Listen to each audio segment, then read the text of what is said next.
오늘은 도망자 요나라는 제목으로 같이 말씀을 나누도록 합니다. 여러분 요나 이야기 잘 아시죠?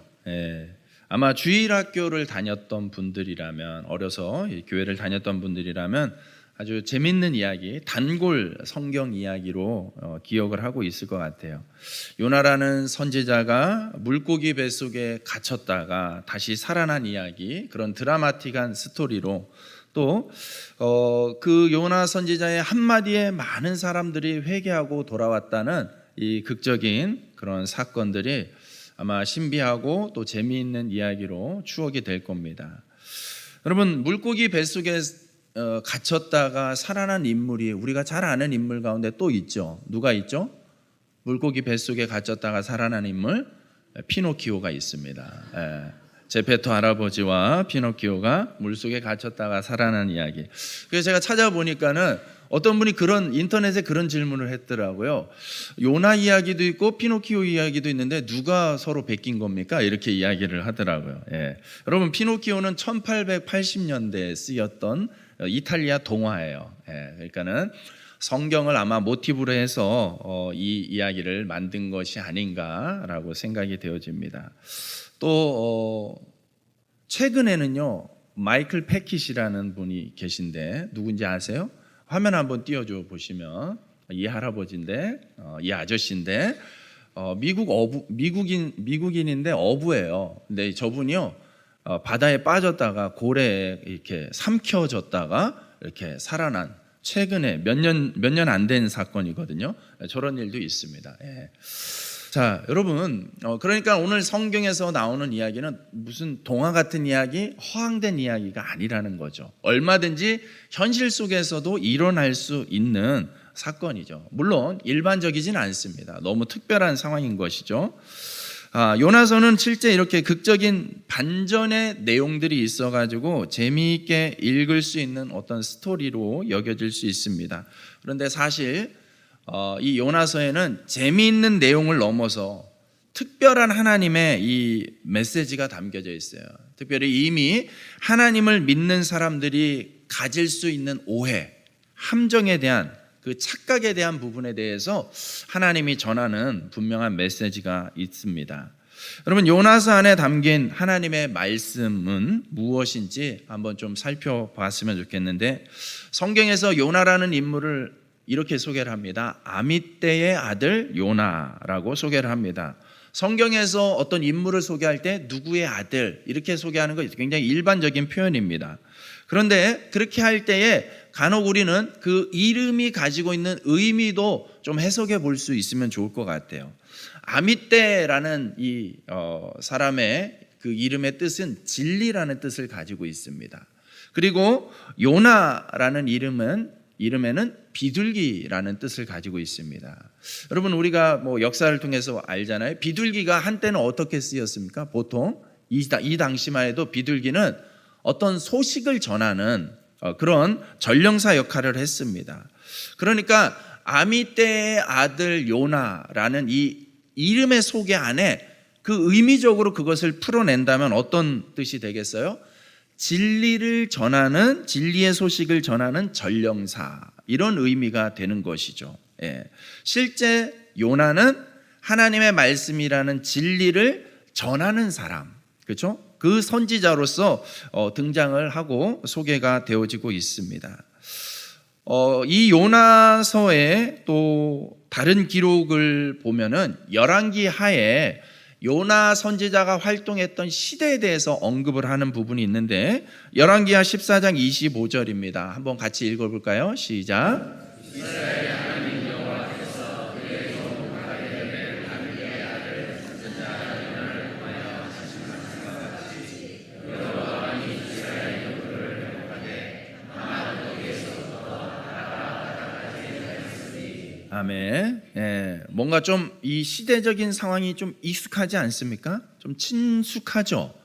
낯서신 분들은 지난주에 안 왔을 확률이 높습니다. 지난주에 동시대에 활동했던 선지자 호세아라는 선지자를 언급하면서 이 부분을 살짝 다루었습니다.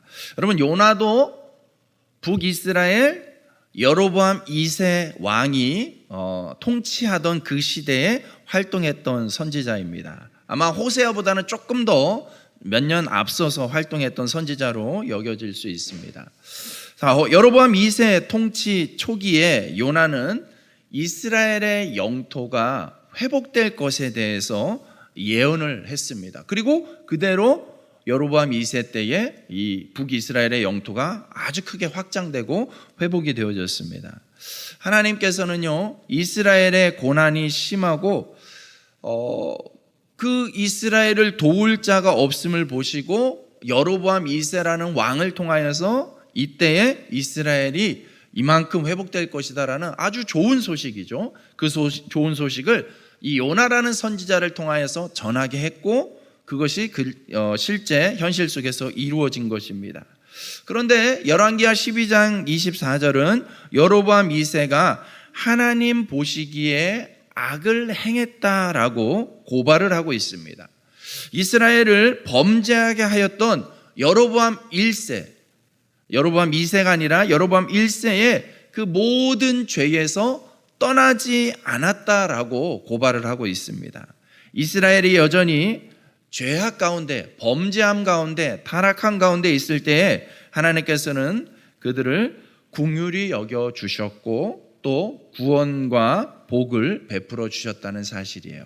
그게 바로 이 요나가 활동했던 여로보암 2세의 시대에 대해서 요나라는 선지자를 통하여서 하나님이 베풀어 주신 긍휼과 은혜였어요.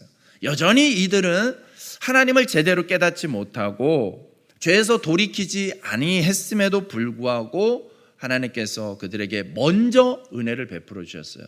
먼저 구원을 베풀어 주신 것이죠. 여러분, 오늘날 우리가 살고 있는 시대도 풍족한 시대다라고 이야기를 좀 많이들 합니다. 그렇죠? 특별히 우리가 물질의 풍성함뿐만 아니라 오늘날 여러분 말씀도 얼마나 풍성한지 몰라요. 여러분 언제든지 마음만 원하시면은 인터넷을 열면 유튜브를 열면 얼마든지 설교 말씀을 언제든지 들을 수 있는 시대가 오늘 우리가 살고 있는 시대입니다. 그래서 한편으로는 여러분 우리가 같이 생각을 해봐야 됩니다. 영적으로 어둡고 심판이 다가올수록 말씀은 많아지지만 사람들은 말씀에 대해서 점점 무감각해질 수 있다는 것입니다. 지금 우리가 살고 있는 시대가 마치 그런 거예요. 여로보암 2세의 시대가 정말 모든 것이 풍성했고 여러분 여로보암 2세 때에 활동했던 선지자들이 얼마나 많은지 몰라요. 지난주에 봤던 호세아도 있죠. 오늘 보는 요나도 있죠. 또 앞으로 여러분들이 읽게 되는 아모스라는 선지자도 이 시대에 활동했어요. 그러니까 네노라는 선지자들이 참 많이 활동했던 선지자, 말씀이 없는 시대가 아니었단 말이에요. 하나님의 말씀이 얼마든지 선포되고 전해지고 있음에도 불구하고 사람들은 그 말씀에 대하여서 점점 무감각해지고 관심이 없어지고 그러면서 그 심판으로부터 돌이키지 못하는 그런 상황을 역사적으로 맞이했던 것이죠. 오늘 우리가 살고 있는 시대도 그런 관점에서 우리는 조금 경계를 가지고 봐야 되는 것이죠. 말씀을 얼마든지 원하면 언제든지 들을 수 있는 이 좋은 시대인데 정말 그 말씀이 나의 삶에 어떤 정말 살아있는 힘으로서 영향력을 끼치고 있는지 아니면 그냥 좋은 말씀이네 하고 듣고 그냥 흘려버리고 마는지 여러분 우리의 좀 영적인 상태를 잘 돌이켜 봤으면 좋겠습니다. 아모스라는 선지자는 하나님께서 북이스라엘을 심판하실 것이라고 예언했습니다. 요나는 영토가 확장되는 축복을 먼저 선언하게끔 먼저 부름받았지만 그 뒤에 아모스라는 선지자는 이내 이 심판을 이야기하고 있습니다. 아모스 6장 14절 말씀이에요. 같이 한번 읽어보겠습니다. 시작.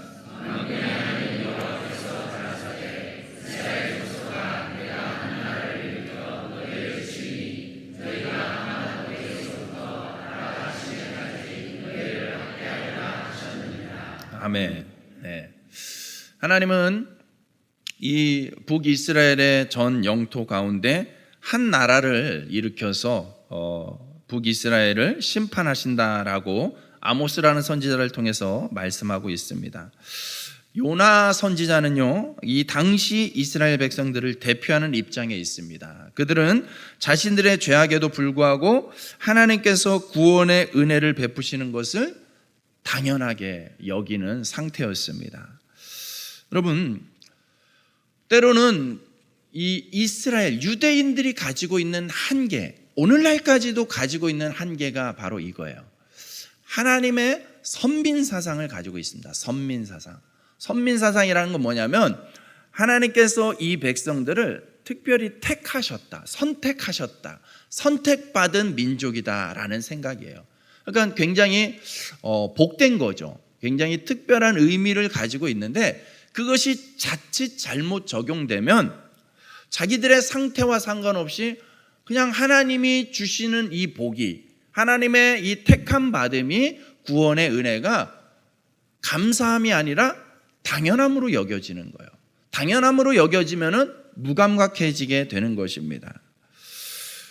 이스라엘의 상태가 지금 그런 상태라는 거예요. 자기들의 구원은 당연한 구원이라고 여겼던 것이죠.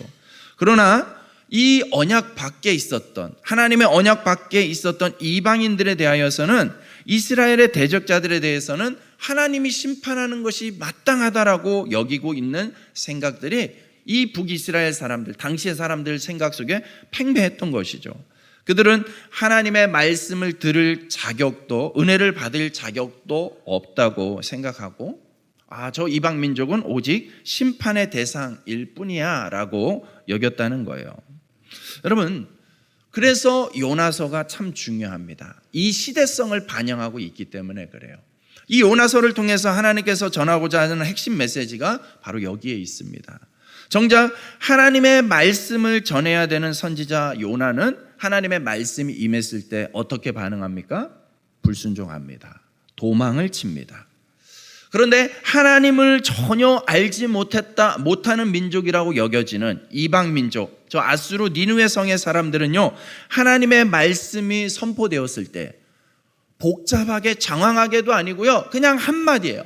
한마디의 말씀이 선포되어졌을 때 그들은 깨닫고 회개하고 돌이키는 모습, 그게 바로 요나서 전체가 가지고 있는 전반적인 스토리 핵심 내용이에요. 그러면서 이 두 가지의 너무나 상반되는, 하나님의 말씀 앞에서 너무나 상반되는 이 반응을 비교를 해주고 있는 거예요.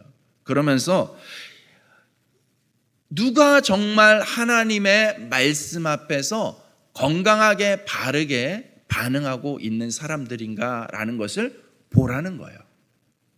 하나님의 말씀을 통해서 보라는 것입니다. 그래서 요나서는 마치 우리의 신앙을 비추는 거울과 같은 역할을 한다라고 신학자들이 이야기를 합니다.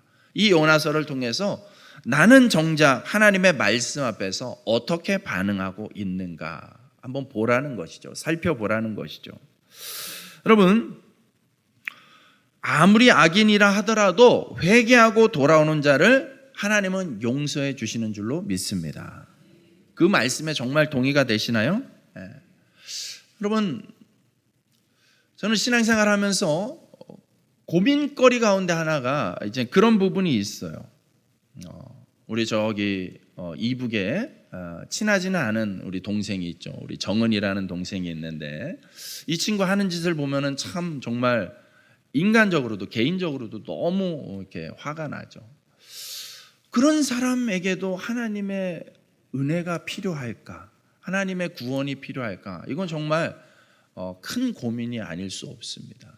그런데 인간적으로는, 제 심정적으로는 도저히 그가 하는 그 극악무도한 그 행태를 보면은 도저히 용서받아서는 안 될 것 같은 사람이지만, 성경에서 전하고 있는 하나님의 마음은요, 하나님의 말씀은요, 그런 인생도 하나님의 은혜가 필요하다는 거예요. 여러분 동의가 되세요? 어려울 거예요. 정말로 여러분 심정적으로 이걸 여기까지 동의하는 거 굉장히 어렵습니다. 아마 그런 고민을 가지고 이 요나서를 읽어보시면 좋을 것 같아요. 여러분, 여호와의 말씀이 아미떼의 아들 요나에게 임했습니다. 니느웨로 가서 심판이 가까웠다라는 메시지를 전하라는 거예요. 지금 이 북이스라엘과 니느웨라는 도시는 아수르라는 나라의 수도예요. 그러니까 아수르라는 나라와 북이스라엘은 지금 굉장히 서로 상극의 관계예요. 그래서 아수르가 강해지면 강해질수록 북이스라엘은 훨씬 괴로움을 당하게 됩니다. 훨씬 어려워지게 되는 거예요. 그런 상황 속에서 지금 요나에게 주어진 사명이 무엇이냐면 저 적국에 가서 하나님의 말씀을 전해서 하나님의 말씀을 통하여서 저들이 회개하고 돌아오고 하나님의 복을 받게끔 하라는 거예요. 그러니 여러분, 인간적으로 요나의 심정이 얼마나 괴롭고 불편하겠습니까? 그런 것들이 충분히 반영이 되었던 것인지 모르겠지만 어쨌든 요나의 반응이 참 당황스러운 면이 있습니다. 3절, 오늘 우리가 읽었던 본문의 3절 말씀 한번 읽어볼까요? 시작.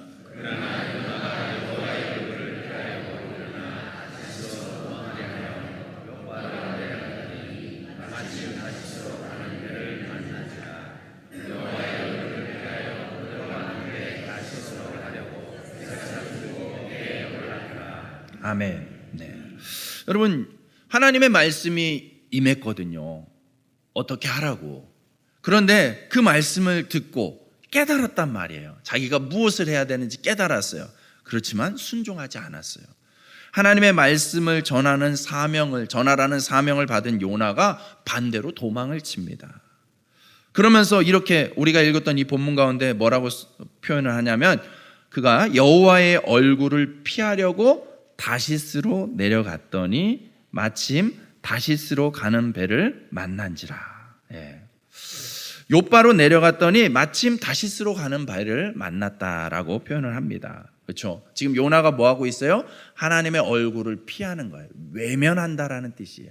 하나님과 얼굴을 마주봐야 되는 것이 우리 하나님의 사람들의 반응이어야 되는데 하나님의 얼굴을 애써 외면합니다. 돌이킵니다. 보지 않으려고 해요. 그리고 어떻게 합니까? 도망을 치려고 하죠. 욥바라는 그 이스라엘의 항구 도시로 내려가서 거기에서 이제 배를 타게 되는 거예요. 지도를 하나만 더 띄워줘 보시면 여러분, 욥바, 다시스, 니느웨 이 세 곳의 도시가 소개가 되고 있어요. 저희 보시면은 예루살렘 밑에 욥바라는 항구 도시가 있습니다. 이 항구 도시에서 니느웨 가는 방향은 북쪽 방향, 위쪽으로 가까운 곳에 있습니다. 그리고 다시스는 반대로 지중해를 쭉 가로질러서 지중해 바다 반대 끝에 있습니다. 그러니까 거리상으로 치면은요, 예루살렘에서 니느웨까지는 대략 800km 정도예요. 800km. 그런데 다시스까지는요, 무려 4000km나 됩니다. 5배나 되는 먼 거리예요. 여러분, 성경에서 지금 이 극적인 위치와 상황을 소개하고 있는 것입니다. 됐습니다. 닫아주시고. 여러분, 이것이 무엇을 의미하는 걸까요? 요나의 마음이죠. 하나님의 뜻과는 최대한 반대로, 최대한 멀리 떠나려고 하는 반항적인, 아주 적극적으로 반항하는 모습을 강하게 보여주고 있는 것입니다. 그럴 때 우리를 혼란스럽게 하는 단어가 마침이라는 단어예요. 마침. 여러분, 이 요나가 예루살렘에서 욥바라는 그 항구 도시로 갔어요. 다시스로 도망하기 위해서 갔는데 이 항구 도시에 마침 배가 떠나려고 하는데 그 배가 다시스로 가는 배라는 거예요. 여러분, 이 지도에서도 보았듯이 지중해라는 큰 바다지 않습니까? 이 큰 바다를 가로질러 가는 것은 당시 항해술로 결코 쉬운 것이 아니에요. 그렇기 때문에 이 배가 매일 있는 배가 아니라는 거예요. 아마 모르긴 몰라도 몇 주에서 몇 달에 한 번씩 있는 배예요. 그런데 그런 배가 마침 탁 내가 가려고 하니까 딱 준비되어 있다. 마침이라는 상황이 내 뜻을 따라주는구나 라고 생각했을 것입니다. 역시 내 판단이 맞구나, 내 생각이 맞구나 라고 상황을 따라서, 상황을 기준으로 해석을 한 것이죠. 그래서 여러분, 상황이 기준이 될 때는 굉장히 위험합니다. 상황만 가지고 판단하면은 굉장히 위험하게 되는 거예요. 왜냐하면 자기 기준으로 그 상황을 자기 멋대로 해석하기가 좋습니다. 오늘 요나도 그랬잖아요. 오늘 요나도 하나님의 얼굴을 피하여 다시스로 가려고 하니까 마침 그 배가 있다라고 자기 주관적으로 해석을 한 것이죠. 상황이 기준이 아니라, 하나님의 사람들은 상황이 기준이 아니라 말씀을 기준으로 살아야 되는 줄로 믿습니다. 상황이 기준이 되면 말씀과 멀어지는 거예요.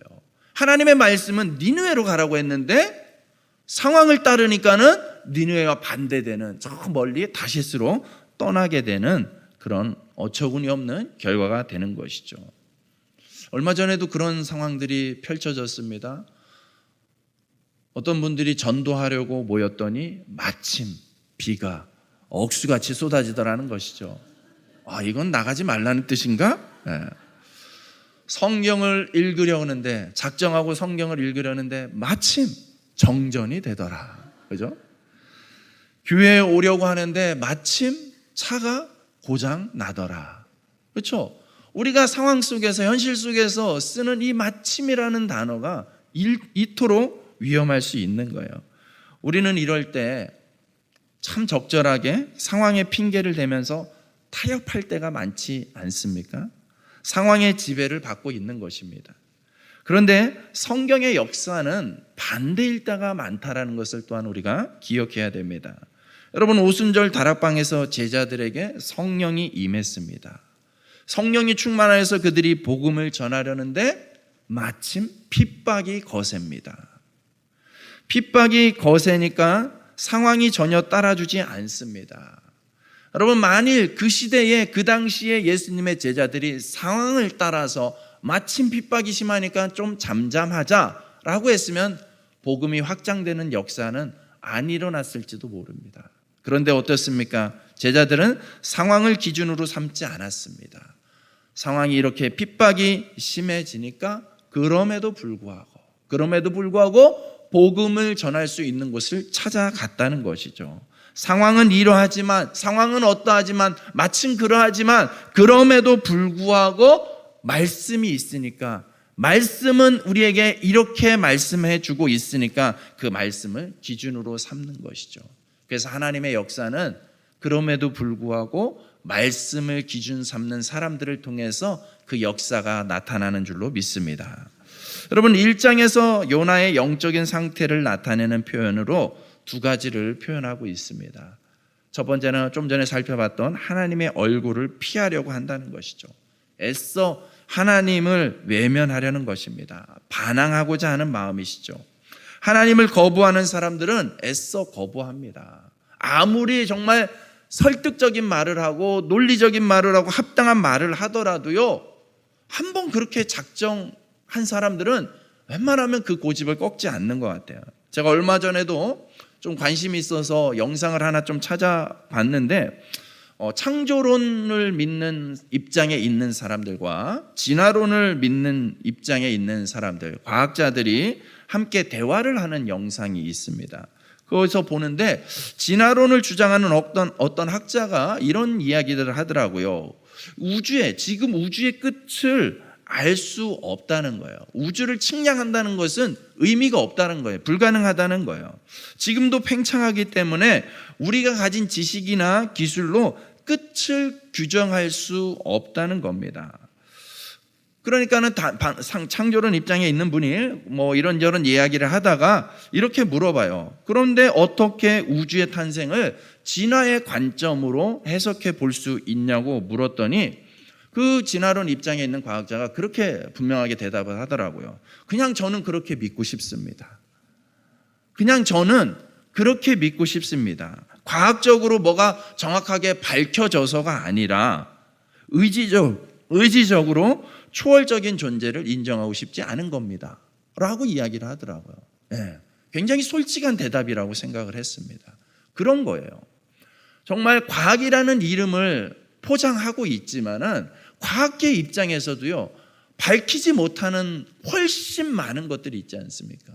그런데 과학이라는 이름하에 마치 그게 가장 합리적이고 가장 타당한 것처럼 그렇게 포장을 하면서 하지만 실은 무언가를 전제를 하고 있는 거예요. 신은 없다라는 걸 전제하는 입장에서 살펴보니까 그렇게밖에 안 보이는 거예요. 근데 반대로만 생각해 보면은 이 드넓은 우주, 지금도 이렇게 생명력 있게 끊임없이 확장되는 우주, 누구도 측량할 수 없는 이 거대한 것이 어떻게 자연스럽게 우연히 저절로 생겨났을까? 무엇이 더 합리적인 생각일까? 여러분 생각해 보시면 알 것 같아요. 그런 것이죠. 이 과학자는 지금 뭐 하고 있는 것입니까? 오늘 요나처럼 하나님의 얼굴을 피하고 있는 거예요. 애써 외면하고 있는 거예요. 우리 주변에 그런 사람들이 많이 있습니다. 하나님을 전하면, 예수님을 전하면요, 논리적으로 싸우기 시작하면 우리도 얼마든지 논리적으로 이길 수 있어요. 하지만 그들은 논리가 안 돼서가 아니에요. 그냥 마음에 그렇게 작정한 거예요. 하나님을 거부하고자 하는 영적으로 생명력이 끊겨버린, 하나님과 단절된 상태이기 때문에 그렇게 하고 싶은 거예요. 그렇게 믿고 싶은 거고 그렇게 거부하고 싶은 거예요. 그게 바로 이 영적인 죽음이 임한 상태예요. 그러니까는 아담과 하와가 선악과를 따먹으면서 하나님의 말씀대로 죽었잖아요. 이미 죽은 상태는, 거기서 이야기하는 죽음은 이 영적인 죽음, 하나님과의 단절, 하나님을 거부하는 그 반응으로 이미 죽음이 도래한 것입니다. 여러분 또 하나 요나의 이 영적인 상태로 표현하고 있는 것은 내려간다라고 표현을 하고 있습니다. 다시스로 도망하려고 욥바로 내려갔더니, 이렇게 표현을 하고 있습니다. 큰 폭풍을 만나서 배가 뒤집히려고 할 때에도 5절에 보니까는 그러나 요나는 배 밑층에 내려가서 누워 깊이 잠이 든지라. 여러분 1장에서 요나가 취하고 있는 행동에 대한 묘사는 뭐냐면 계속해서 내려가는 거예요. 내려가는 거예요. 여러분 예루살렘에서 욥바로 내려갔죠. 욥바에서 또 이렇게 배를 타고 가다가 배 밑으로 내려가죠. 배 밑에서 또 바다 밑으로 내려가죠. 바다 밑에서 또 물고기 뱃속으로, 배 아래로 또 내려가죠. 요나는 끊임없이 내려갑니다. 그러면서 2장에서 요나가 극적으로 회개하고 기도하는 장면이 나오는데, 요나 2장 2절에 보면은 요나가 이렇게 고백을 해요. 내가 스올의 뱃속에서 부르짖었더니 주께서 내 음성을 들으셨나이다. 여러분 지금 요나가 발견한 것, 깨달은 건 뭐냐면 물고기 뱃속, 단지 공간적인 물리적인 물고기 뱃속 차원이 아니라 여기가 곧 스올이구나. 스올은 지옥을 얘기하는 거예요. 지옥과 같이 가장 낮은 곳으로 떨어졌다는 거예요. 이게 바로 하나님을 외면하고 하나님을 거부하는 인생에게 마주하게 되는 결론적인 상황인 것이죠. 결국에 지옥과 같은 상태로 떨어질 수밖에 없는 것이에요. 이 내려감은 영적인 상태를 얘기하는 것입니다. 성경에서 하나님께 가까워진다라고 표현할 때는 올라간다라고 표현을 합니다. 근데 하나님께 멀어지는 것은 내려간다라고 표현을 하는 것이죠. 하나님께 멀어진 인생의 끝은 어디에 도달하겠습니까? 스올, 지옥에 도달할 수밖에 없는 것이죠. 오늘날 얼마나 많은 인생들이 이 요나와 같이 살고 있는지 모르겠습니다. 하나님을 외면하고 거부하면서 내 힘으로, 내 고집으로 살아가려고 합니다. 하나님의 말씀을 의지하거나 순종하지 않고 상황의 핑계를 대는 경우가 참 많습니다. 그런 인생은 아무리 출발점이 아미떼의 아들 요나라 하더라도, 진리를 전하는 전령사 같은 위치에서 출발한다 하더라도 결국엔 스올에 빠질 수밖에 없다라는 것입니다. 그러니 사랑하는 여러분, 이 요나서를 통해서, 요나라는 인물을 통해서 하나님이 우리에게 전하고자 하는 분명한 메시지의 핵심은 무엇입니까? 상황이 아닌 하나님의 얼굴을 구해야 될 줄로 믿습니다. 하나님의 말씀을 붙드는 것이 그래서 중요한 거예요. 그래서 하나님의 말씀을 기준으로 삼고 살아가느냐 그렇지 않느냐는 이 결과가, 인생의 결과가 달라진다라는 것입니다. 여러분 우리가 기억해야 될 것은, 또 하나 기억해야 될 것은, 아무리 이런 엉망진창으로 보이는 이 선지자 요나, 도망자 요나, 그런 요나도 하나님께서는요 끝까지 포기하지 않으신다라는 거예요. 끝까지 포기하지 않습니다. 요나가 지금 어디까지 도달했습니까? 스올까지, 지옥까지 처박힌 것 같은 그런 비참한 인생의 끝자락에 서 있는데 거기서도 요나가 돌이키니까 하나님을 찾으니까 하나님이 용서하신다는 거예요. 여러분 이 사실을 꼭 기억할 수 있기 바랍니다. 물고기 뱃속 술과 같아 여겨지는 곳에서 그렇게 내려간 인생에서 거기서 요나가 어떻게 고백합니까? 요나서 2장 4절 말씀 한번 같이 읽겠습니다. 시작.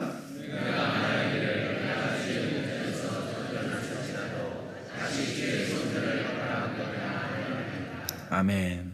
비록 지금은 쫓겨난 것 같고 버림받은 것 같고 단절되어서 외롭고 정말 인생의 끝자락인 것 같이 여겨진다 하더라도 거기에서 다시 주의 성전을 바라보겠다 하면은 회복이 될 수 있다라는 거예요. 여러분 그러니 여러분이 꼭 어떠한 상황에서도 기억해야 되는 정말 강력한 기도 한번 따라 하시겠습니다. 주님 살려주십시오. 이 고백이면 됩니다. 기억하십시오. 주님 살려주십시오. 거창하지 않아도 되고요, 화려하지 않아도 됩니다. 장황하지 않아도 돼요. 그냥 정말 하나님께 마음을 다해서 주님 살려주세요. 그 진실된 고백 한마디면 하나님은요 용서하세요. 하나님은요 받아주세요. 여러분 우리가 누군가에게 살려달라고 빌어야 된다는 것은 어떻게 보면은 굉장히 비참한 상황일 거예요. 부끄럽고 쪽팔리고 차라리 죽는 게 낫다고 생각할지 모르겠습니다. 그럴까요? 차라리 죽는 게 나은가요? 어리석은 생각입니다. 여러분 기억하십시오. 하나님은 이 고백을 절대로 가볍게 여기지 않습니다. 하나님은 이 고백을 너무나 귀하게 여기십니다. 그리고 반드시 살려주시는 줄로 믿습니다. 보세요. 요나뿐만 아니라 이 요나서를 통해서 요나와 비교되는 어떤 인물로서 니느웨 사람들을 얘기합니다. 니느웨 사람들 어떤 상태였냐면요, 요나 1장 2절에 보면은 너는 일어나 저 큰 성읍 니느웨로 가서 그것을 향하여 외치라. 그 악독이 내 앞에 상달되었음이니라 하시니라. 죄가 가득했다는 거예요. 이들이 니느웨의 영적인 상태는요, 실은 표면적으로는 요나보다 훨씬 더했죠. 하나님 보실 때 죄가 가득해서, 죄가 가득 차서 곧 심판하겠다고 하는 지경까지 이르렀던 거예요. 여러분 물고기 뱃속에서 극적으로 살아난 요나가 니느웨로 가서 이제 말씀을 다시 전합니다. 그래서 요나서 3장 3절 4절에 보면은 니느웨는 사흘 동안 걸을 만큼 하나님 앞에 큰 성읍이더라. 그렇죠? 큰 엄청난 도시예요. 그런데 요나가 그 성읍에 들어가서 하루 동안 다니며 외쳐 이르되 40일이 지나면 니느웨가 무너지리라 하였더니, 사흘 동안 걸어야 되는 그곳을 하루밖에 안 걸었어요. 하루밖에 안 걸으면서 복잡하게 막 설득하고 설교하지 않았다는가요? 40일 지나면 니네 망해, 이 말하고 돌아다닌 거예요. 그냥 하루 대충 성의 없이. 여러분 40일이면은 멸망한다라는, 40일 뒤면 멸망한다라는 심판날까지 받아놓은 상태가 니느웨의 영적인 상태였어요. 그런데 여러분 이 말씀이 니느웨 사람들에게 임하니까는 그들이요 회개합니다. 철저히 회개합니다. 3장 5절 말씀에 이 말씀을 듣고 니느웨 사람들의 반응이 어땠습니까? 한번 읽어봅시다. 시작.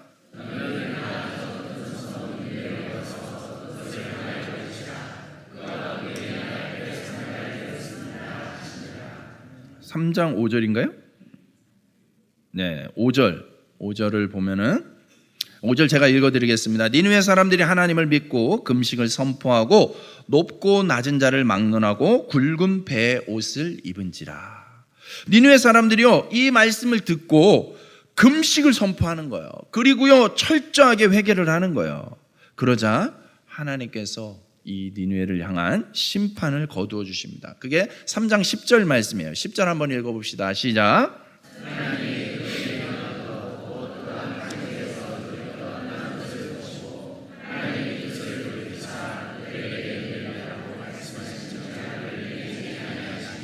아멘. 여러분 보십시오.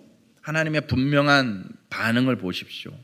회개하고 하나님 살려달라고 돌이키면 그들의 죄가 어떠하든지 하나님은 용서해 주시는 줄로 믿습니다. 정작 요나는 이런 모습에 또 불평하지만 하나님은 요나서를 통해서 우리에게 분명하게 당신의 뜻을, 당신의 입장을 전하고 있는 것입니다. 하나님은 이스라엘만의 하나님이 아니에요. 하나님은 어떤 특정한 민족의 고정된 신이 아니라는 것이죠. 하나님은 온 우주의 하나님이십니다. 모든 민족의 열방의 하나님이십니다. 그래서 요나가 귀하고 이스라엘 백성들이 귀했던 것만큼 그 못지않게 니느웨 사람들도 너무나 귀하다고 하나님께서 요나서의 결론으로 이야기를 해주고 있는 거예요. 우리는 이 요나서의 이 하나님의 선포되는 이 입장을 통해서 이 구원의 은혜를 오늘 저와 여러분들이 누리고 있는 줄로 믿습니다. 하나님이 그런 하나님이 아니었다면 우리 하나님 찾을 수도 없고 만날 수도 없고 구원은 우리와 상관없는 것이 될지도 몰라요. 그런데 하나님께서는 요나서를 통해서 다시 한번 분명히 밝히시고 계세요. 마지막 절인데 요나서 4장 11절 말씀 이렇게 결론을 맺고 있습니다. 한번 같이 읽어봅시다. 이 큰 성읍 니느웨는 좌우를 분별하지 못하는 자가 12만여 명이요 가축도 많이 있나니 내가 어찌 아끼지 아니하겠느냐. 아멘. 내가 어찌 아끼지 아니하겠느냐. 하나님은 니느웨에 있는 사람들도 그 많은 사람들도 하나같이 너무나 귀하게 여기고 아끼신다라는 것이죠. 여러분, 이 요나서를 통해서 우리가 기억하고 붙잡아야 될 마음은 하나님의 모습은 하나님은 용서하신 하나님이라는 거예요. 하나님은 살려달라고 부르짖는 자에게, 살려달라고 기도하는 자에게 살려주시는 하나님이신 줄로 믿습니다. 늦은 건 없습니다. 비록 물고기 뱃속이라 하더라도 오늘 내일 지금 1분 1초를 다투는 그 마지막 상황이라 하더라도 하나님은 살려달라는 그 부르짖음을 절대로 외면하지 않으시는 분인 줄로 믿습니다. 그러니 사랑하는 여러분, 우리가 이 땅을 살아가면서 하나님의 얼굴을 피하지 말고 하나님의 얼굴을 구하며 살아갈 수 있기를 바랍니다. 하나님의 얼굴을 구하며 마침을 따라서 상황을 따라서 살아가는 인생이 아니라 그럼에도 불구하고를 의지하여 상황이 어떠하든지 하나님의 말씀, 하나님의 얼굴을 붙들고 살아가는 믿음의 사람들이 되시길 주님의 이름으로 축복합니다.